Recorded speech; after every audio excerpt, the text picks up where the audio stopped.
Good evening and welcome to this victory post-game show with the Cover One Buffalo podcast. You're joining your host, Greg Tompsett, and I am joined by my partner in crime, Aaron Quinn. I can hear you celebrating with the Uncle Jumbos. How we doing, brother? Celebrating is a word that you can use. You're a little too happy right now, and I'm going to ruin that for you. I'm not in a good mood about this. This is the least good mood win that I've ever had, and I'm going to take that out on you tonight, buddy. I'm ready for it. Well, first of all, I'd like to say we do not apologize for victories in this house. This is a win. My standings say 6-2, and the Patriots are 2-5, and there's nothing they can do about it. So regardless of whether we deserved it, regardless of whether it was pretty, regardless of whether my cardiologist is very upset about what this game did to me today, the Bills won, and they're 6-2 and have a healthy lead in the division. I mean, I have said on record 100 times, and even on Twitter, saying all I cared about was I didn't even care if it was a 1-point game, and as long as the Bills were 6-2. I'm also a hypocrite, and in my feelings after this game, I don't feel like the words that I say that style points don't matter and that wins are all that matters. It is at the end of the day. You're right. Say that. I've seen you say that. Yeah. At the end of the day, it is true. But I don't feel good about this. This feels like an empty victory to me. And we'll talk more about it. Yeah, and we'll go back and forth. Obviously, we're excited to be presented today by Uncle Jumbo's. They've been fantastic partners for us all year long. Our first half is sponsored by T-Shirt University. We're going to get to a giveaway here in a little bit. But the reason that somebody won in the giveaway is because they gave us a rating and a review. So please go and do that if you're joining us today. So obviously, anybody who's just catching up here, the Bills won 24-21. They took the lead 4 different times in this game, and it certainly felt like at the end we were bracing and just clawing and holding on by the edge of our teeth with hoping that it would just be overtime as the Patriots went down for a potential game-winning touchdown. And Justin Zimmer, the patron saint of practice squad, Brandon Riley, Derek Rogers fame, punched out the ball and ended up securing a victory when it certainly felt anything but locked up. So before we dive into the details, just what are some of your overall thoughts on what we saw today? I mean, tale of two different teams at different points in this game. At times, the offense looked dominant. They had one of their probably more dominant drives coming out of half, just really getting rid of that third quarter problems that they've had all season long, dominated that drive, looked good. But then there was drives where they just stalled out against a bad defense. And same with the defense. Defense came out, started this game great, made Cam Newton look terrible. They couldn't get anything going on the ground. I really thought there was a chance that would hold the Patriots to 3 points. And then they just missed tackles, reared their head again. Poor gap assignment reared its head again, giving up big plays in the passing game to a team where Cam Newton was throwing the ball in the dirt more than he hit receivers at points in this game. So just a overall lack of consistency was my biggest issue and my biggest takeaway from this team. And really, since those first couple of games this season, that's been the tale of the Buffalo Bills, is they can't stay consistent and put it all together for 4 quarters. I went on my little mini rant at the end of last show with that. All these things are happening, but they're 5-2, and it feels like all the same things are happening, but they're 6-2. So they haven't played a complete game, but they're 6-2. They haven't played a great game offensively and defensively at the same time, but they're 6-2. I did say last week that they didn't get the running game going yet all year, but they were 5-2. We'll get to that one in a minute. It wasn't pretty. But again, in this league, there are going to be games that aren't like that. So I think that it needs to be a healthy balance. I think the people who are concerned about what this means going up against much better offenses led by Russell Wilson, led by Kyler Murray in the coming 2 weeks here, those are very fair. Those are legitimate concerns and reasons we need to get into that, but we'll talk about that afterwards. This is still a Bill Belichick-led team. It was only a 3-point spread for a reason. I saw some places got up to 3.5 or 4, but the Bills were not 12-point favorites, people who were expecting this to be some blowout win. Vegas didn't see that coming. Nobody else in the NFL saw that coming.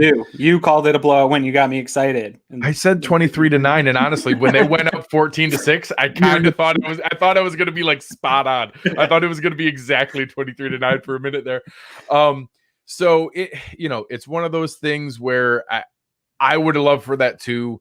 It certainly looked like Cam Newton got right compared to what we saw the last couple games. That they literally opened up the first play, him rolling right with 4 wides when he went 2 straight weeks without throwing the ball to the right once.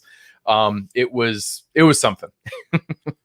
Yeah, there's going to be a lot to unpack here this week. And I think you're right. Like, the big concern in the narrative this week is going to be this defense and the offenses they're about to face. And that should be the narrative. Usually I get mad with the bill, what the narrative is going to be this next week. That should be the narrative. There should be a lot of pressure on Sean McDermott and Leslie Frazier to get this right. The good news is you can get things right? Like, you can suffer through 5-6 games of playing poorly, and all of a sudden it does click for a stretch of games. And I do still think that this team, unlike the Patriots, I think this team has enough talent. And if they get some guys healthy, if Milano can come back to 100% of the snaps here soon, we can get Klein to 20 or less percent of the snaps here soon. Or less. I think those are the types of things that can improve it. But Milano also struggled in tackling. I don't know that that's just one answer that, get Klein out of the game and everything gets fixed. There's a lot they got to fix. I do still trust in this coaching staff and the not just Frazier and McDermott, but your Babbiches and your Eric Washingtons. They have the guys there to do it. Can it all come together? I don't know if it will the next 2 weeks, but there's a lot more football beyond that too, right? They could get torched for the next couple of weeks, and there's still a lot of football, and they've got the buffer from winning these ugly games to help them get through that. But at some point, we talked about, a month ago, was I concerned about the defense? I said, well, talk to me in mid-October. We're at the end of October, and I'm not feeling better about the defense. So I am very concerned. There's time to fix it. If they don't fix it, they don't see a way that this team can meet the expectations I had for them this year, or even get close to exceeding them, which we thought was possible in the first 4 weeks. Sure. And it's all of those things I think are healthy to look at. They're right to be critical of. They are right to be concerned with. And it's also okay to acknowledge that it's great to feel that way while you're 6-2 and to be figuring those things out while you're pulling out wins. Because a lot of those times those lessons come in losses that you should have, racked up and taken while you can. 6-2 is still a really healthy start to this season from just a record of standing standpoint. 4-0 in the division is huge in the record book. Those kind of things where Miami, that people are concerned with, Miami's has 2 division losses already to New England and Buffalo. So those are things that matter with where we need to go, but they have a lot of things to fix for it to matter. So let's dive into what we saw. Well, and on that real quick, I almost would rather start the season poorly and finish 6-2 and finish strong. My concern is, yes, you got that good start and you won some games maybe you shouldn't, is then do you just win 4 more games the rest of this year and the rest of the stretch? And I don't think that's a good recipe to kind of just limp into the playoffs or struggle into the playoffs. I want to see them put together another 6 wins or another 5 wins here and have a little bit of a streak going to the playoffs. And in order to do that, they got to fix some of these things we're talking about. But let's get into it. Yeah, so I know one of the questions that we had looked at coming in was, how big of a factor was this weather going to be? I got to say, when it started out, I thought it was, they were talking about this torrential downpour and how horrible it was going to be. I think some of the early first quarter punts were maybe an issue, but beyond that, I thought it was, I mean, maybe neutralizing a little bit from the high flying offense we've seen previously, but it wasn't that big of a factor in my mind. I didn't see it as a factor really, except for the punts. Allen missed on a deep shot, but I don't think it was because of the wind. I think that was just the typical, we've seen Allen miss those before. I think it was overblown. I hate weathermen. They're wrong more times than not. Towards the end of that game, they're incented to cause a reaction. For sure. And the way that people were talking, I mean, there was like, we were going to have 60-mile-an-hour gusts a week ago and just downpour throughout the game. There were people putting some substantial amounts of money on the under. Purely because of the weather. And by the way, it went over. Yeah. And I live 26 something minutes north of the stadium, and the weather's not always the same, but at halftime I went outside to let the dog out, and it was like almost 50 degrees and not windy at all. It was just like if it was wet out, but I think the weather was vastly overstated, and the mistakes that the offense did have had nothing to do with weather. I don't think it impacted the game at all. What we thought it would be. So, let's go into Josh first. 11 for 18, 154 yards, 0 touchdowns passing, 1 interception, only took 1 sack, had 23 yards rushing and a touchdown rushing. I think this was a below average game. I would say not necessarily his worst game of the year, but maybe his second worst behind the Tennessee game.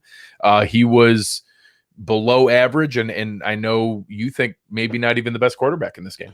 Yeah, I mean, I do think that right here, this is a good one. If Gabriel Davis gets in that touchdown, then It's no question who the better quarterback of the game was. So there was some of that other people. And you did see Diggs, take credit for that interception that he misread it and didn't keep running the slant. So if those two are on, if we take those at face value, and that's on Diggs for the interception and that's on Davis for the touchdown, and he ends that game 13 of 18 for 190 yards, 1 touchdown, no interceptions, we're probably not having this conversation when he had the same game. So not a great game. It shows you how correct. Right, a good game. And so, but I do feel a little bit of frustration with Josh Allen. I know that people are frustrated with the interior line play, and obviously Mitch Morse going out does not help on the second play of the game, first play of the game. Not ideal at all. So yeah, there's some frustration with the interior line, but we knew that coming in. There were a number of times where there was actually fine blocking, and Josh Allen got out of the pocket early, almost a regression. Bruce was calling that out a couple times during the game. 2019 Josh of having a clean pocket, not working through it and getting out too early.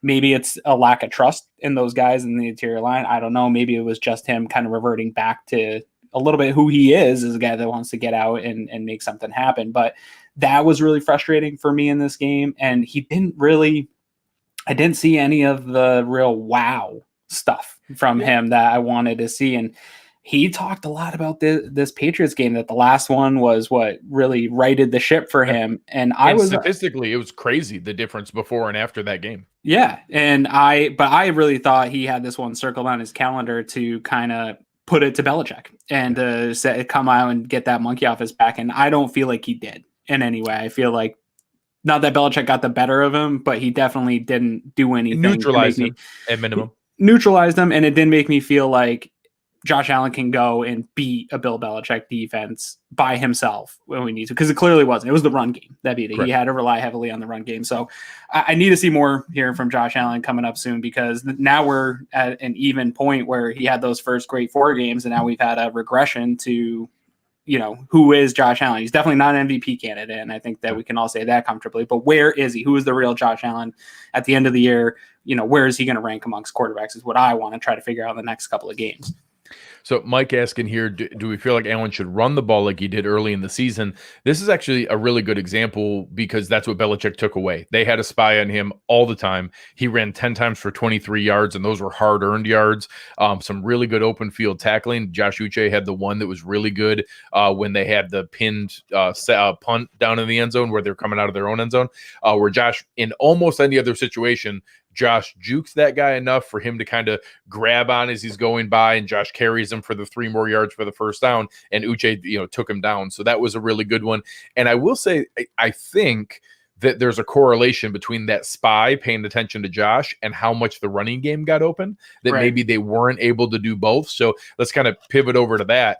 This was the best run game we've seen all season. 38 carries for 190 yards. And when you look at just the running backs, 28 carries for 167 yards.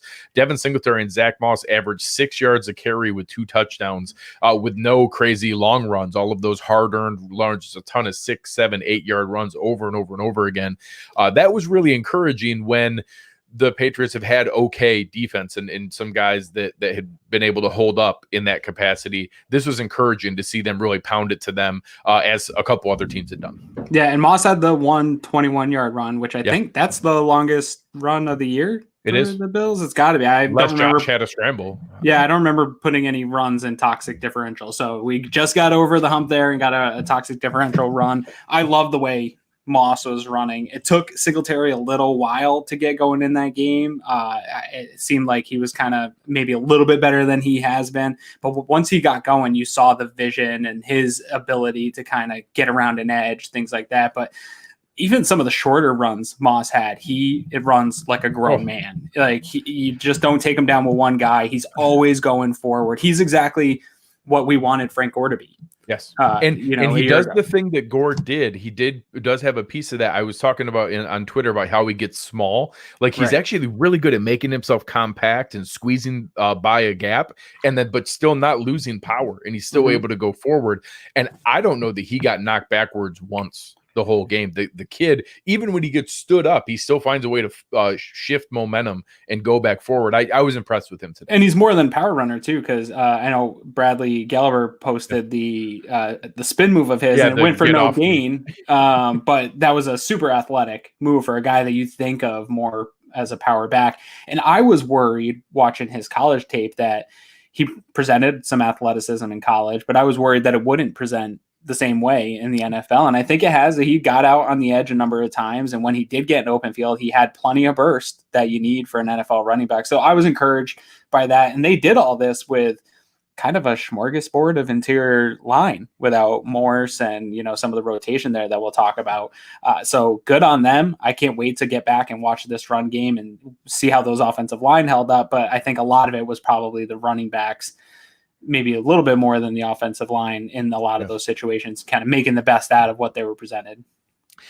From a receiving core standpoint, I mean, it was an odd game because Stephon Diggs still had a decent game, 6 for 92. Cole Beasley got going early, had 2 catches for 24 yards in the first 20 minutes, and then didn't get another target. Late in the game, somebody asked me, hey, can you confirm if John Brown is still alive? And he literally got that bubble screen the next play. But that was his only catch of the game. So it was a little weird in the distribution, but obviously when the run game's working and you run the ball 38 times to 18 passes, the receiving core can only do so much. So I don't want to be too critical.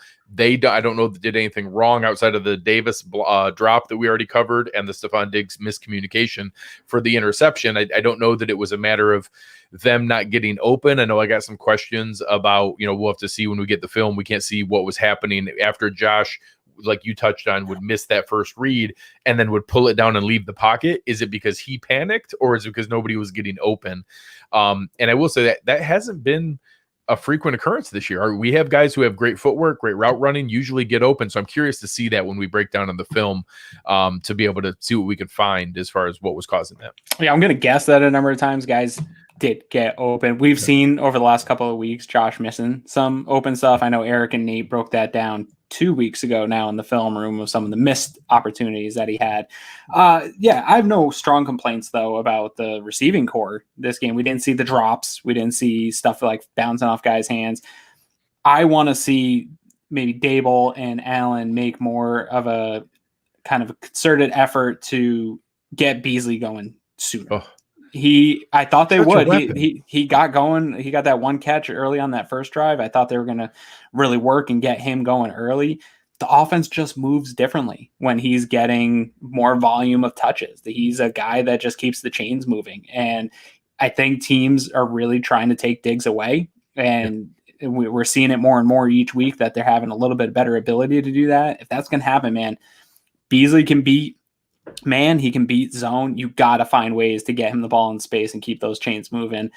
And that's probably my biggest frustration today with the passing game was I felt like this would be a good game, especially with those linebackers and some of the problems that they're having on defense right now, to get Beasley in the middle of the field, moving the chains, especially once we realized the weather wasn't going to be the issue in the passing game, and just kind of keep things moving. And they never really seemed to establish that rhythm. And if the run game wasn't working, we were punting.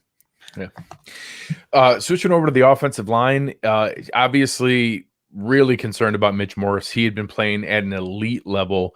Everything that we're wanting from a guy that we pay that much, he has been fantastic. Our biggest concern with that contract was his concussion history. He hadn't had anything since last training camp. But he was out for a while on that training camp one. Oh, yeah. And it's hard to know because of training camp how much was Sure. just being safe and conservative and not adding extra hits, but it was a long stretch. He didn't see the field once in any practice until the first week of the season. Right. So I have no idea what to expect here. I think that literally everything is on the table. I think it's possible he could be back next Sunday. I think it's possible he could never play again. Literally everything is on the table. I have no idea. I don't want to assume or presume anything positively or negatively, but this is a concern, and we need to be very concerned. One, about his health, just as a person, if it would cause him to make a decision like that. But this is scary stuff.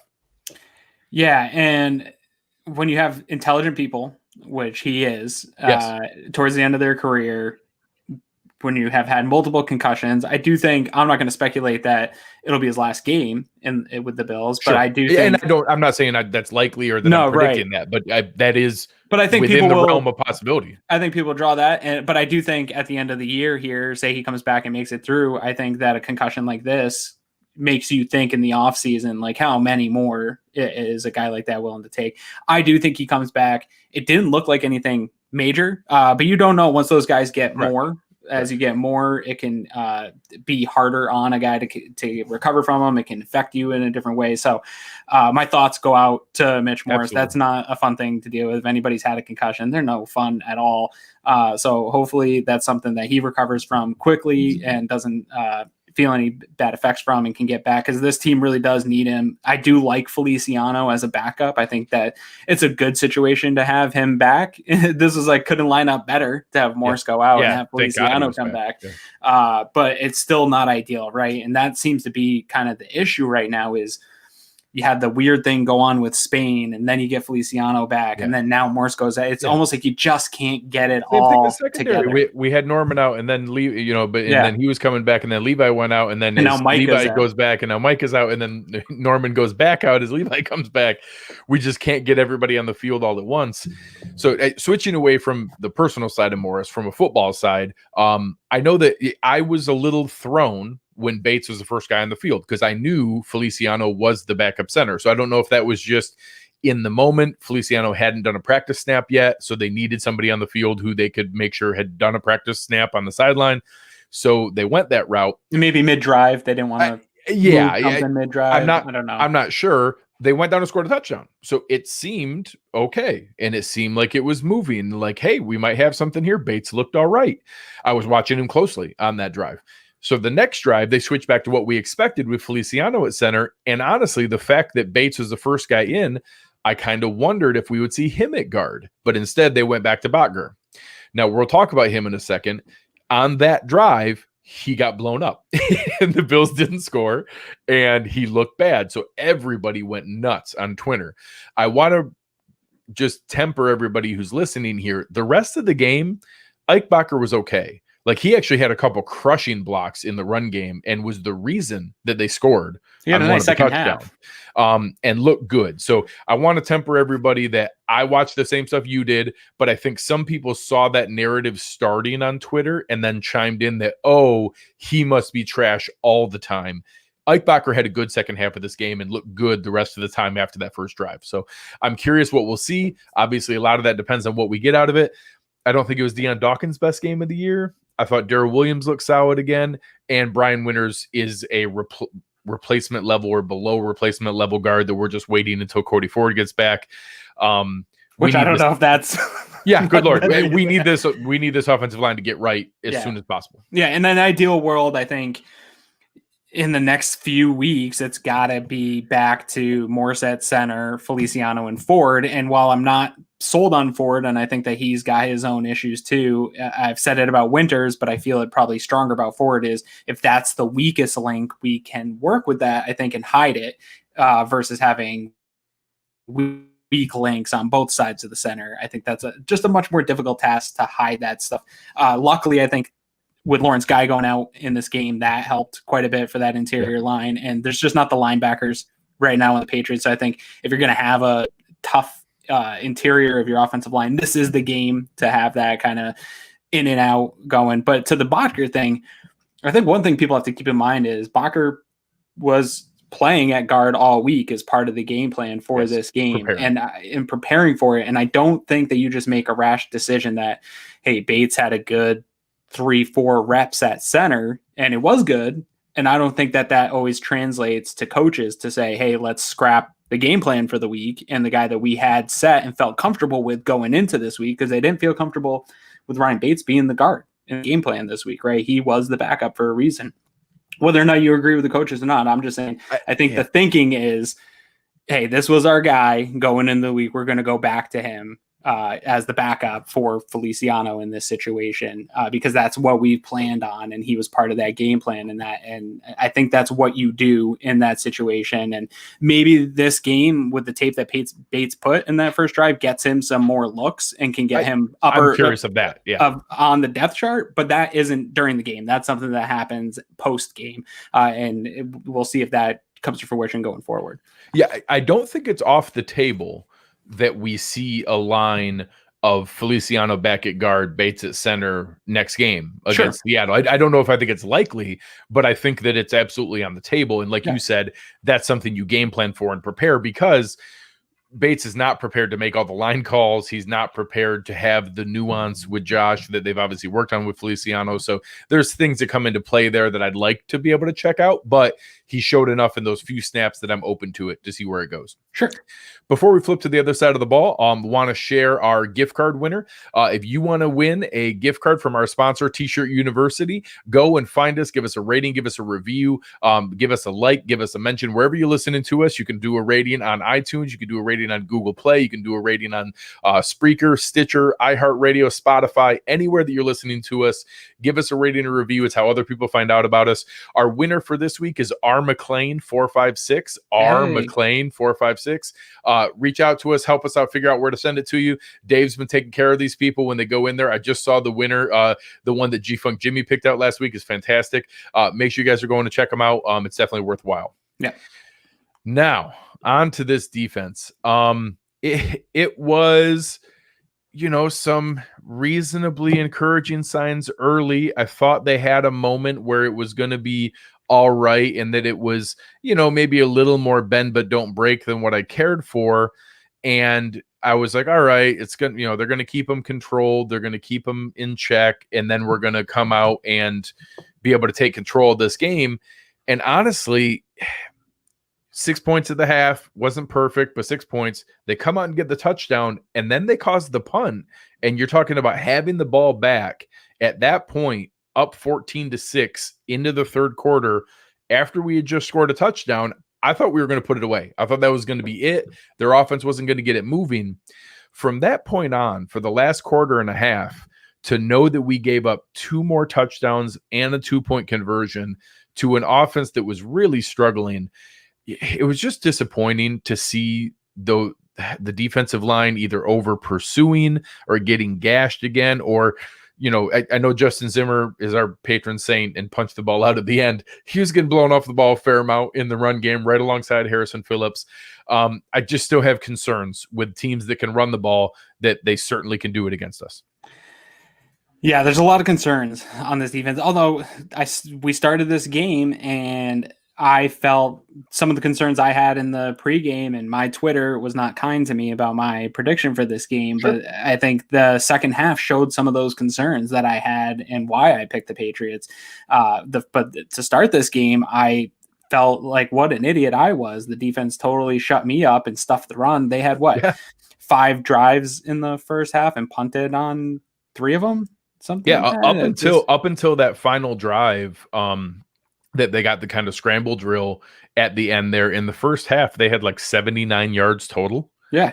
So, I mean, and that was about 50-50. I think it was about 40 rushing and 35 passing. Like, they were playing really well. They still ended up just barely over 100 yards in the first half. So, and even to start the second half, they forced them right out to a punt to start the second half. So I felt good. And then it just really fell apart. And we saw it's going to be interesting. I want to kind of dig into the tape on the second half specifically of this defense this week, because I want to see, was it play calling? Was it, just the missed tackles? Obviously, I think that's probably the bigger story of this game on that 3rd and 10. People were mad at Borges for that punt, which it was a crappy punt. It was probably his worst punt of the year. Not happy about it, but to blame him for the points and say those points are on Borges when your defense gives up a 3rd and 10 on a running play to Rex Burkhead when he broke 3 tackles on that play or something like that. Matt Milano being one of those guys. A 3rd and 10 is a give up play.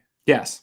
Yeah, they were saying, and they did that all game. They were saying, hey, we know Cam Newton can't beat you guys on a 3rd and 10, so we're just going to punt here, or we're going to take the field goal here, whatever.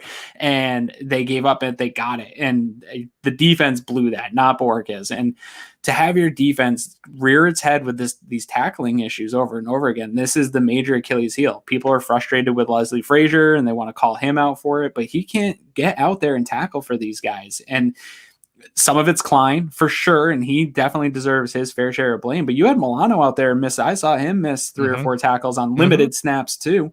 I didn't see Tremaine miss too bad, but he didn't have a great game either. I didn't see Tremaine out there really flashing at any point. So all the linebackers struggled. I agree with you on that defensive line. We saw some pressure early on, but then we saw a lot of over pursuing and, big holes opening up here in the second half. So I'm interested to see what changed between the first half and the second half. Was it Josh McDaniels changing up the play calling that much, or was it just the players themselves not executing and being in the right spot and making tackles when you need to? Because they should have gotten off on that other that 3rd and 10. They get off there, get the ball back. This game I don't think it ever gets as close as we saw it get if they can convert that third and long there. And it's embarrassing to see tackles be the reason to give up a 3rd and 10 to Rex Burkhead running. I was never been more embarrassed of this defense than at that point. So it was frustrating because, we might as well talk about the linebackers now. I was a little disappointed because Tremaine Edmonds started out okay. Like, he actually looked pretty good in the first quarter. I saw some positive flashes. I saw some good reads. I was like, all right, we're getting some stuff together here. And then it just spiraled back into the exact same thing. Over pursuit, missed tackles, bad reads being in the wrong hole, opening up big gaps. Matt Milano is obviously still not right if they're managing him from a rep standpoint the way that they are, and that we're not seeing him out there all the time. So we need him out there all the time. And we need him right. We need the real Matt Milano there because he wasn't perfect today. Right. AJ Klein might be the biggest liability on this team right now. We know he's terrible in coverage. The only thing you're supposed to be is to be able to at least make sure-handed tackles. So the 2 examples where he could have impacted this game, you have James White coming across. He's trailing. He has both hands on him. James White stiff arms him and takes what should have been a tackle on 3rd and 6 that fell short of the sticks for a 28-yard gain, and he gets 25 more yards because he can't make the tackle. Then on the touchdown drive where the Bills had answered and went up 21-14, looked like they had it under control. Okay, we got this. I know we gave up a score, but the Bills answered right back and got a touchdown. It was a big play, a big drive to be able to regain momentum. On that play, he makes a right read. You see him angle towards the sideline. He gets it to where he's going to be able to get Damian Harris in the backfield for probably a 2-yard loss, and instead whiffs, goes through, and he runs for the first down.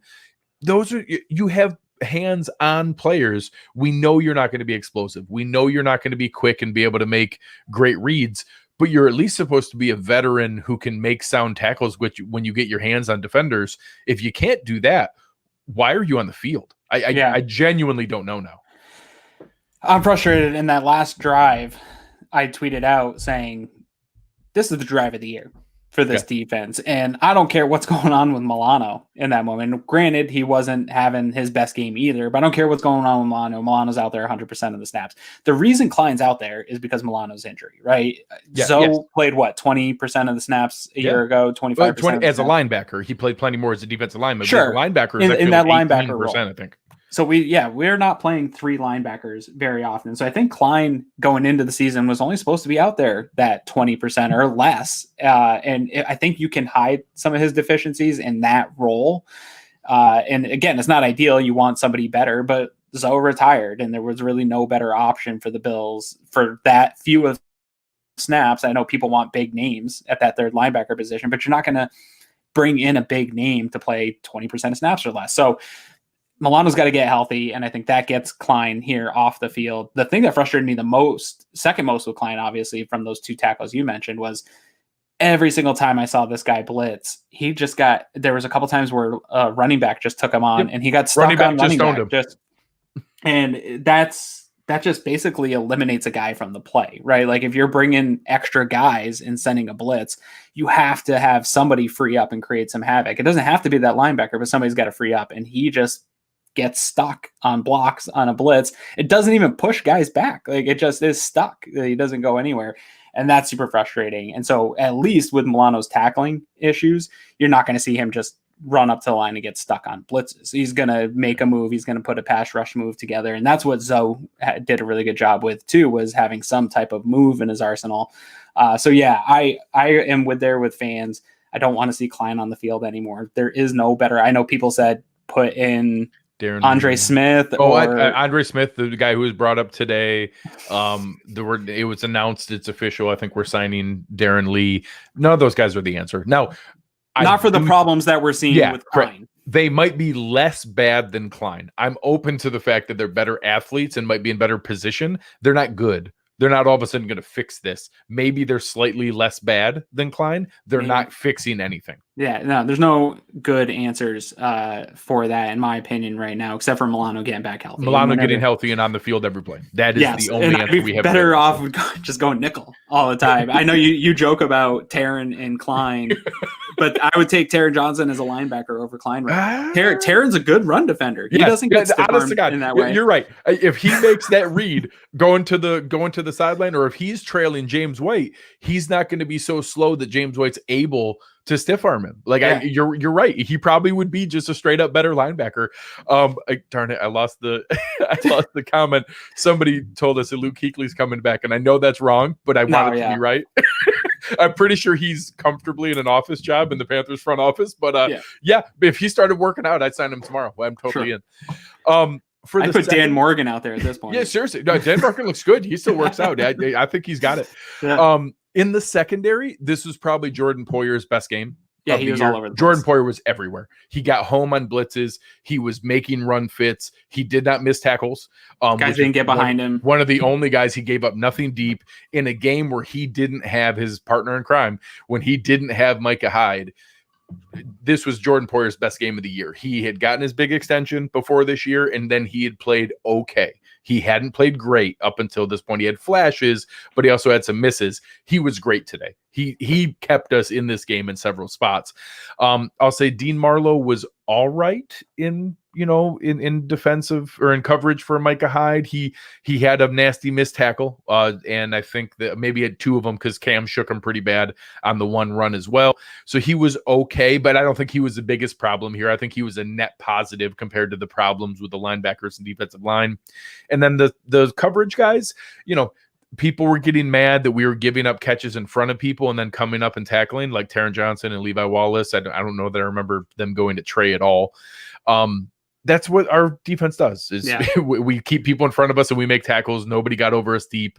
Cam had one or two decent throws that a guy got behind the zone coverage, but beyond that, the secondary was pretty good today. Yeah, those things always frustrate people when they see a reception. Those receptions happen even against Cam Lewis. Like no one gives up zero catches. Right. So, and the idea is that the tackling's good enough and you're not going to get beat deep and give up explosive plays. They talk about that all the time.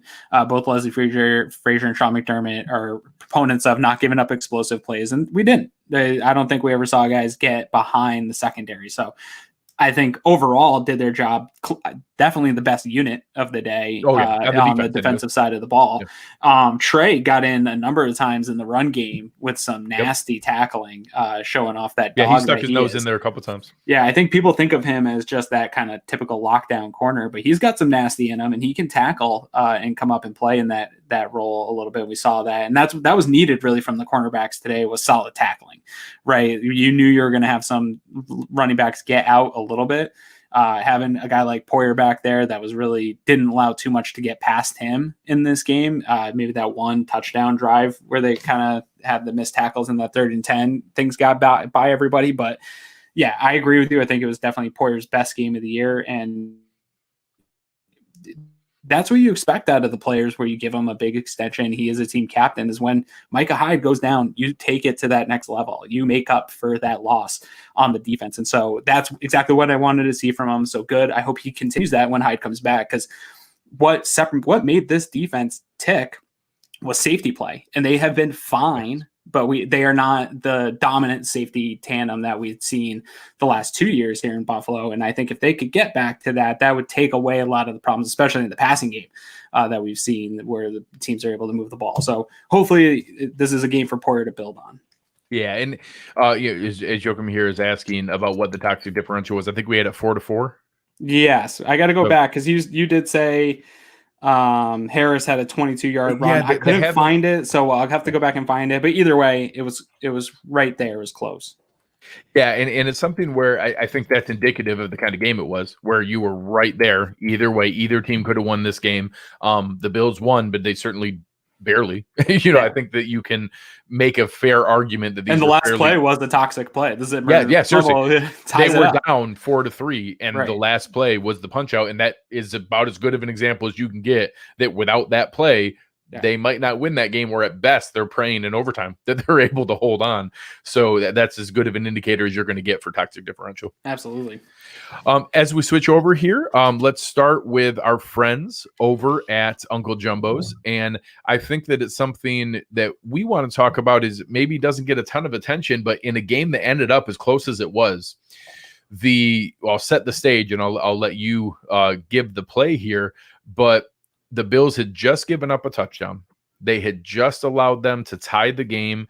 The Bills opened up in the second half with a nice touchdown drive. They held the Patriots. Then they got, held themselves back deep in their end zone, gave it up on a short field, and the Patriots came down and scored a touchdown to tie it 14-14 with a 2-point conversion. The team is reeling. They come out to kick off, and I'll let you take it from here.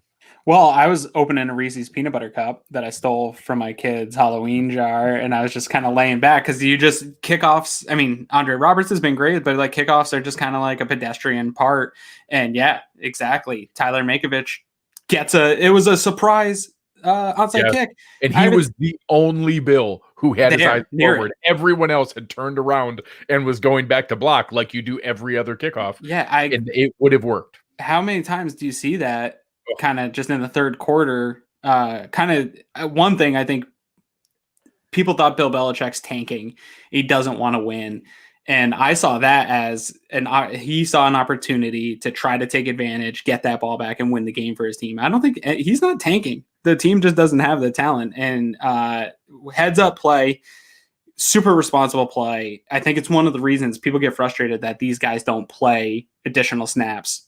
The reason you have a guy that is a special teamer through and through, that's his only job every day, is to be heads up when the play matters the most. To be aware and conscious of the circumstances, and to know that that's a possibility when every other guy in the field was not. Yes, and earned every dollar for the rest of the year. Literally every cent. Dude, if the Patriots get that, who knows where this game goes if they get that type of momentum. That is bad. And we might be sitting here talking about a really embarrassing game for the Bills that they gave up that play, and who knows what happens after that. So heady play, super responsible. Happy to have him. He's not an answer at linebacker still. I've had plenty of people ask me, like, you want to know what? Honest to God, I'm at the point where I'm like, can he really be worse? Like, can he actually be worse? Like, I don't think he's a good linebacker. It can always be worse. You got to be careful asking that. You always have to be careful. It can always be worse. But happy to have specialists. Outside of Bojo's punt, special teams has been very consistent for the year. Obviously, Bass has had his issues with the kicking game and stuff, but coverage-wise, there hasn't been a lot of issues. We haven't let up any big returns. Kick return has been nice. We've had several nice returns. Yeah, I really like what they're doing, and he's going to be, I think, going forward, a key piece of this. I think what Maurice Alexander was supposed to be a year ago. Yeah, perfect call. Is where we're at. So hats off to him. I hope I don't have to hear his name called too much more often. He's a sneaky player. So for anybody, the exact play, he's sitting there. The Patriots do a pop-up sneak onside kick, and he saw it, pivoted around and caught it live in the air, and then got hit pretty hard and held onto the ball. And every other Bills player had turned around to start blocking because nobody expects it there. So really heads up play. And the reason I love him is every time I'm watching film and going back and looking at it, you see the gunners, you see Tywan Jones and Saran Neal flying down the sides. You don't normally see the first guy there be the guy who was in line. And they always have Matakevich like right next to the snapper. He's usually next to Ferguson and takes off as soon as he's allowed to go. Right. And he beats those guys down there. It's crazy the way that he's able to weave without getting blocked. And he's consistently down there all the time. Is a reason that he led the NFL in special teams tackles twice in the last 3 years. He's really good at his job. And today was different than that from a coverage standpoint, but a great example. So I think it's a perfect example of the responsible play of the game, especially when you see it come down as close as this was. Absolutely. So switching over to our other friends here at West Her, when you are looking to be able to buy a vehicle in Western New York, 23 dealerships, the largest dealership group in Western New York. They have vehicles for all makes and models. Make sure you find them. Visit our friends over at West Her Auto Group. The West Her drive of the game was easy for me because I lost it afterwards. It was Brian Daboll's best drive as an offensive coordinator for the Bills, for sure in the third quarter anyways, coming out of the half. 5 plays, 75 yards right off the bat. Beautiful touchdown with some really innovative plays. I loved it. That 5-play, 75-yarder coming out of the half for the touchdown was fantastic. Yeah, I'd like that you caught yourself and said for the third quarter, because I don't think it was his best drive by any means. But what I did do was establish a dominant tone with the offense for that game, where they had really struggled after I thought they had a really nice drive early in the game, getting the touchdown early. That 10-play, 78-yard drive was going to be my drive of the game, I thought, at that point at halftime, which always stinks to have your drive of the game be the first drive, right? You want to see something else in the game. So then when they came out and established dominance, and primarily in the run, they had the big, 41-yard pass with Diggs, where he got a little bit of yard after run after catch, which is something that has frustrated me really with the Bills receivers this year and especially Diggs, is we haven't seen a lot of run after catch. The big explosive plays have been Josh Allen air yards getting the ball to guys, and we haven't seen a lot of the yak that I expected from Diggs that you see in all of his highlights in Minnesota. So we saw him get a 41-yarder, and Moss had a couple good runs, and they just established a dominance. And that was a drive. Butker looked good. Yes. On that drive, he sprung a couple of those runs, and they ran right behind him. And another guy that had some nice run blocks was Tyler Kroft. Tyler Kroft is having a sneaky, nice little stretch of games here coming up the last few games, especially in the run blocking. I like what I'm seeing from him. So, really nice drive. I was very excited. I thought that was going to be the drive where, when they got the ball back again, because of how dominant that drive was, that they were going to go down and score every time. I thought they were going to put it away. Yeah, I thought this drive was so dominant of them, and that they've established that against this defense, that they won't be stopped the rest of the game. Unfortunately, that wasn't the case, but that's how dominant I felt they were in that drive and establishing the line of scrimmage. And that might have been the best run blocking we've seen from the Buffalo Bills so far this year. So it was something I also want to bring up. One of our friends, obviously, over at T-Shirt University, we've been using a phrase with them, the T-Shirt University fresh look. Something else on that drive was the setup for the opening 2 run plays. We haven't seen the pony backfield so far this year. People have called for it to say, hey, can you put both Singletary and Moss on the field at the same time, make the defense make a difficult choice? You saw that on those opening run plays. You even saw Devin Singletary lay a beautiful lead block on Zach Moss's 6-yard run, then come right back. So they go opening run to Devin Singletary for 6 yards, where Moss is a lead blocker. Then Moss gets a 6-yard run with Singletary being the lead blocker, which you'd never expect at his size. Then Singletary right back with the 18-yard run. They get them to come up and play action. Josh gets him to bite, thinking they're running for the 4th time in a row. I love play action on first down. Hits Stephon Diggs, who then makes a really good after the catch play, running for tough yardage, and then a really nice misdirection for the Zach Moss touchdown. So just those kind of plays, creativity with the pony backfield, coming out after halftime adjustments, play action after you establish the run. That's what you want from Brian Daboll. So it wasn't a perfect game. I don't think Josh helped, but that was the best halftime adjustment third quarter drive we've seen from Brian Daboll as an OC, and it was much needed. Yeah, no, I loved it. I want to see some more of that. I think they're both such interesting running backs with what they can present. I think it just presents such a challenge as a defensive coordinator when they're both on the field and the types of things you can do.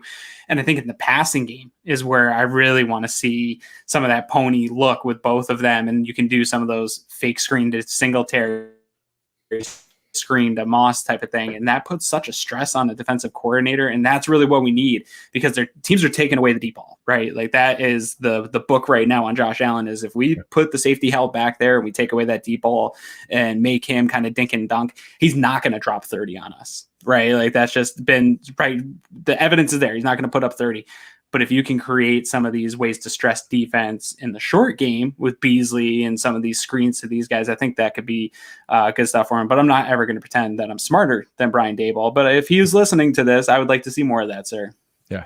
So Spin's making a great comment here because I did the same thing. It was probably our best third quarter of the year. And then you look and we technically lost it 8-7. Yeah. For anybody who's looking, we did technically end the third quarter at the New England 5-yard line. Yes. And we're going in for the touchdown and did score 3 plays later to go up 21-14. So that kind of counts. They were still moving the ball in the third quarter. But yeah, we're all excited about our best third quarter of the season. And we technically lost it 8-7. So, it's just part of this kind of game that nothing was quite right, not good as we wanted it to be, but at least we were going back the right direction. They got a touchdown right off the bat. They got a stop. They had a chance to do it there, and I think if they don't get pinned deep, it really brings up that great tackle by Josh Uche that if they don't get pinned deep there, Josh gets it. They get another first down or two. Yeah. Even if they don't score, they flip fields. I don't think you see that quick response from them. So it just shows. I mean, no matter what, even with a opponent who's not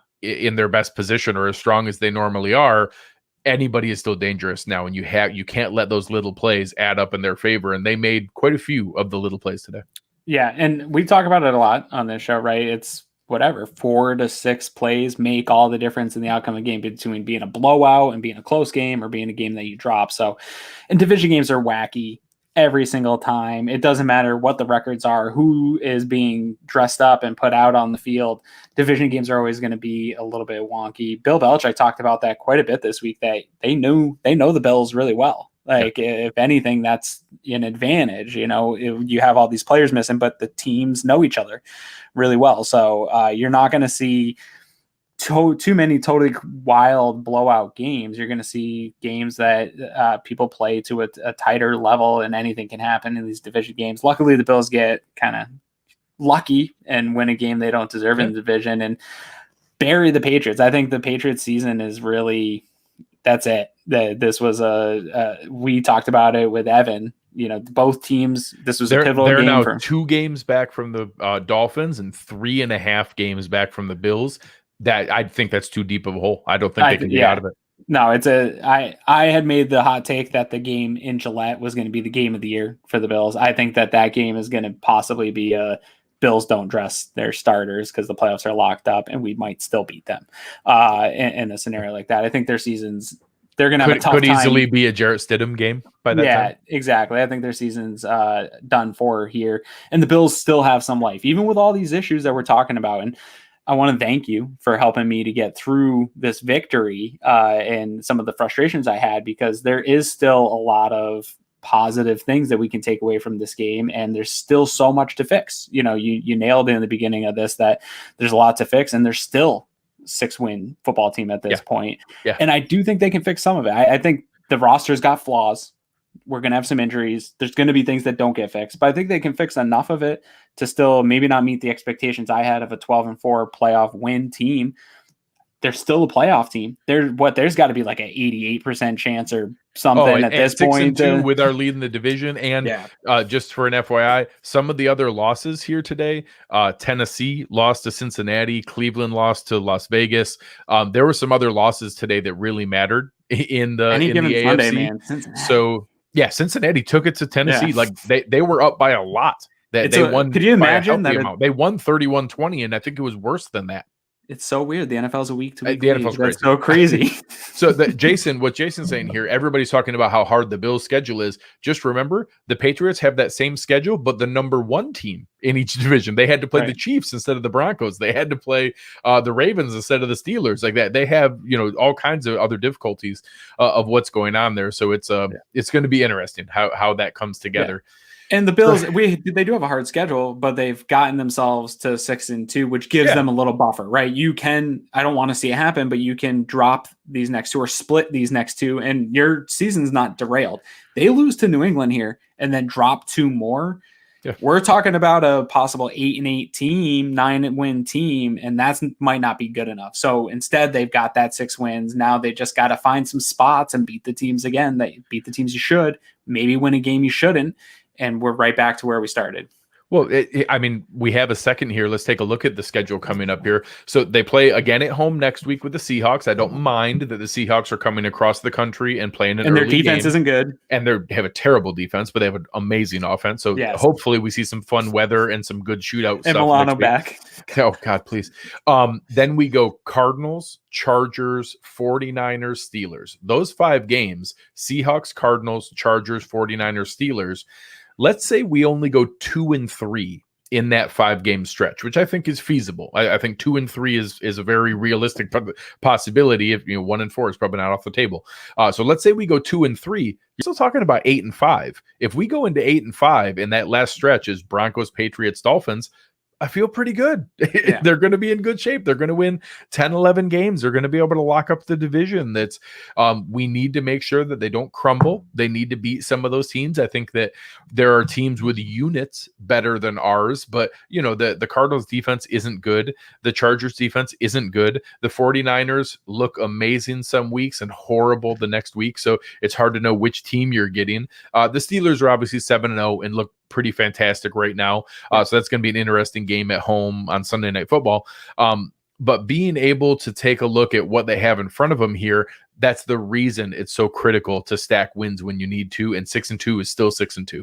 Yep, absolutely. And it's going to be a tough stretch, but hang in there. I do think there's some, the defense has struggled, but we've seen Sean McDermott, Leslie Frazier defenses struggle for stretches before and then turn it around and have some really good performances against really good offenses. And all those pieces are still here in place. The continuity, while the offensive line has some new parts, there's a lot to think that they can turn it around, even if it's for a game or two against a team that people think they have no business in. I think they're still going to put together some good game plans, and it's just more so a matter of executing for 4 quarters than it is this defense stinks. It's putting it together for a 4-quarter stretch, and you got to think at some point they're going to do that and maybe do it for a 2-3 game stretch in a row where you win some games in the 2019 mold where your defense keeps you in a game you have no business being in. So that's the hope for me. In that schedule stretch, Nick Lowe asking here, when is our bye week? It's in 2 weeks. So we have 2 more games than week 11. So in week 10 or in week 8 or in week 9, we play the Seahawks. Week 10, we play the Cardinals. Week 11, we get the bye. Then come off the bye at home against the Chargers. Then you have that run Chargers, 49ers, Steelers. So the bye can't come soon enough. We need it to get people healthy. But that's also going to be my solace is we probably have a decent shot to now give Mitch Morse 28 days between today and that Chargers game coming off the bye, that maybe we only have to survive 2 weeks without him, and hopefully he can get right by then.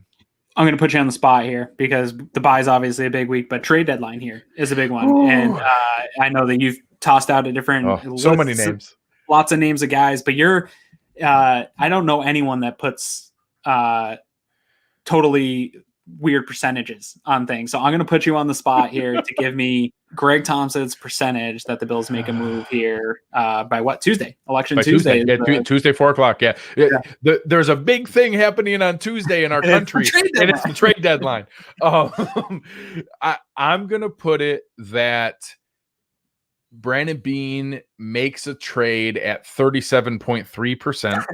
I think that he's run the numbers, folks. It's 62.7% likely that he does not make a trade, but I mean that relatively sincerely. Obviously, I'm joking about the specificity, but I think that's about right. I think it's more likely we don't.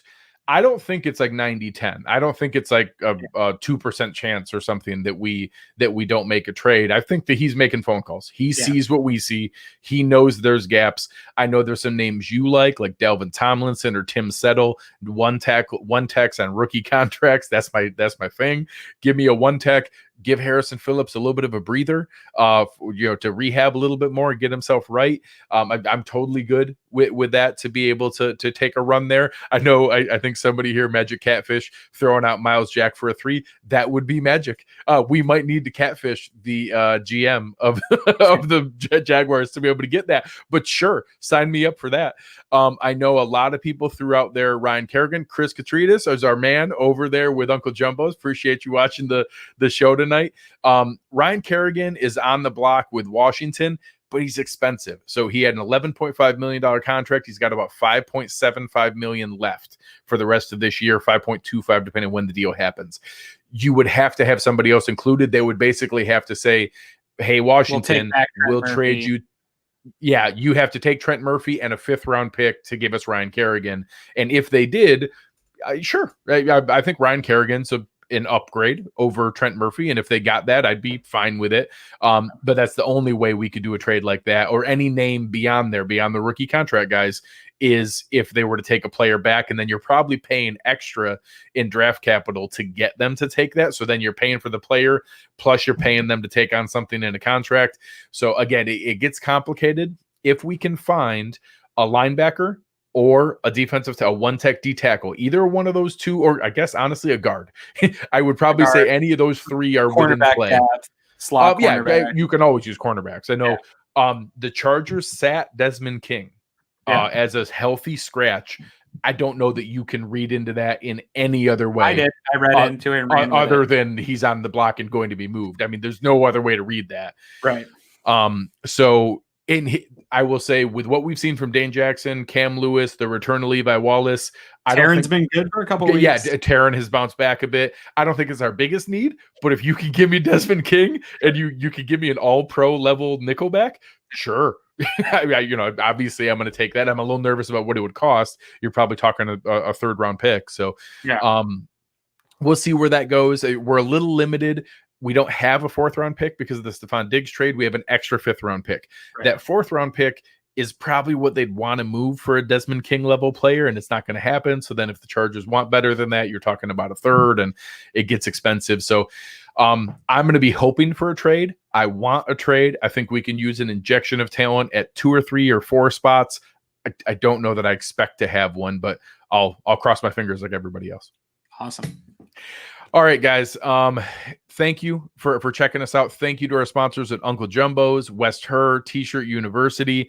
Congratulations to R. McLean 456. Make sure you do reach out to us. We have an address where to send it to, or can hook you up with Dave over at T-Shirt University. Congratulations on the T-Shirt University gift card. We'll be giving out more of these this season. So if you want to give one, we are pulling them from people who gave us reviews. Wherever you're listening, give us a rating, give us a review, give us a like, give us a star, give us a heart, whatever the heck it is, whatever the website or link or place you're listening, go wherever it goes and tell the people that you like us. It helps us out a ton. Aaron, where can the people find you? You can find me at Aaron Quinn 716 in the Cover One Slack channel all week long. And really important thing too, anyone that's watching here that hasn't gotten into our other shows, the Hoof podcast and Disguised Coverage, great content every week throughout the week. Make sure that you're checking them out. Good live chats midweek to help you get ready for the game. Fun shows. So if you're not checking those guys out yet, make that part of your weekly ritual here with Cover One and the content that we're giving you. Appreciate it, guys. You can find me at Greg Tompsett, GregTompsett, having a lot of fun. Poking around in a new app called Locker Room. You guys can hear me talk there. Going to be able to get more guests to bring over to Cover One and be able to talk there in real time. Something fun to be able to check out and download. You can even jump on and talk with me. Had a couple of people jump on and you can come on and give me your takes and we can talk back and forth. Gives a little bit more interaction. Like you guys are great in the chat here. It lets you actually come on and talk with us. So something fun to check out there as well. But for Aaron Quinn, I'm Greg Tompsett. You have been listening to Cover One Buffalo, and we are out.